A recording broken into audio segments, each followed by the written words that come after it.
The Independent Climate Change Committee warned today that the UK is failing to prepare for tomorrow's disaster of floods, heatwaves, drought and wildfires. Criticising the Labour government, it said progress is either too slow, has stalled or is heading in the wrong direction. The first thing the government needs to do is to define a clear objective and targets that support that objective so that we know what level of resilience the government is aiming at. Once the government defines that objective and targets, then government departments know what to plan for, the Treasury knows what it needs to fund, but importantly also business knows what the government's going to do.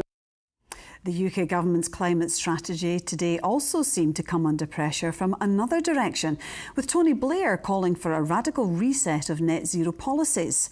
We reflected on the debate with the climate researcher and campaigner Laura Young. So the Climate Change Committee says the UK government is not prepared for the coming climate disaster. The UK government spokesman says they're taking robust action to prepare for the impacts of a changing climate. Do you think enough is being done on a UK level? It is definitely not being done at the scale that we need.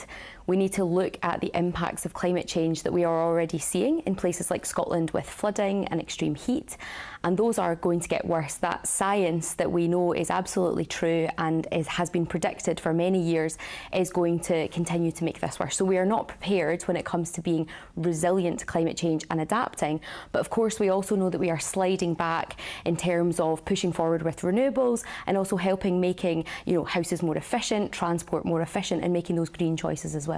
The same committee also criticised the Scottish Government last month, said they're not delivering on the short-term stuff to try and reach our 2045 net zero target. Does that place that goal in jeopardy? Absolutely it does. The one thing that Scotland has been good at is setting ambitious targets, but what we have not been good at is then putting in the policies to implement to make sure that we can get to those targets. And we've seen backsliding on targets for many years now, and we've failed to meet the interim ones towards our net zero goal. And even things like the reduction in car kilometres, this 20% reduction that we were aiming for, that has recently just been scrapped. So even here in Scotland, we are not going far enough with putting things in place now that are going to help with those long-term goals. Is progress stalling? Is there still the political will that we perhaps saw in the past? Because, as you say, the Scottish Government is kind of rowing back on some of their policies. Net zero has become a very contentious issue, and people are debating a lot about the cost and about whether it's a priority, and it has become something that's very politicised as well. But what we know is that the science is very clear that we are going to continue seeing climate change impacts whether or not we think net zero is popular or not. So absolutely we have been rolling back, and it is not a priority at the moment, and that is very disappointing, especially when we think back to just 2021 when we hosted COP26 and we had great commitments from that, but we don't seem to be putting action behind those promises. But do you not understand when people are struggling with the cost of living crisis, where our economy here and abroad is facing a lot of problems? Can you understand why it's not people's top priority? I can, absolutely, but when we look at the cost of living crisis, a lot of that is tied to things like energy and the cost of heating our homes. And we also need to ask the question, what is the cost of doing nothing? We know that Storm Irwin, that was just a few weeks ago, had hundreds of millions of pounds worth of damage, so there's a cost associated to things like floods and storms, but there's also a cost of inaction if we don't begin to put in place the just transition that we need to see. And often net zero policies are things that can be saving people money.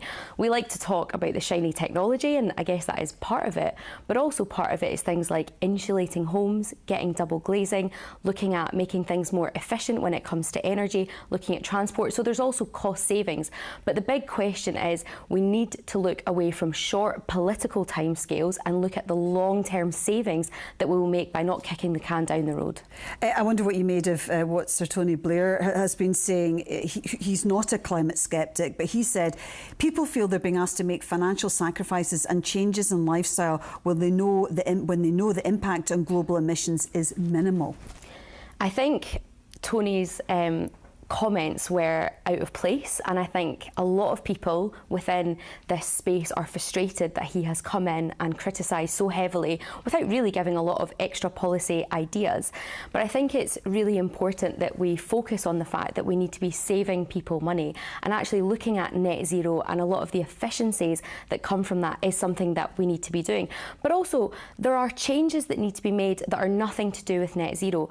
Our water infrastructure, our national grid, these are institutions and infrastructure that are nearly 100 years old, and they need upgrading regardless of net zero. So there's going to be costs associated with all of these infrastructure changes regardless of whether we are talking about where our energy is coming from. But isn't the bottom line that the transition to net zero is simply not deliverable at the pace that you and other campaigners want to see it? Shouldn't we have more realistic goals? And that's also what Tony Blair was saying. We need to be more realistic about what we can achieve.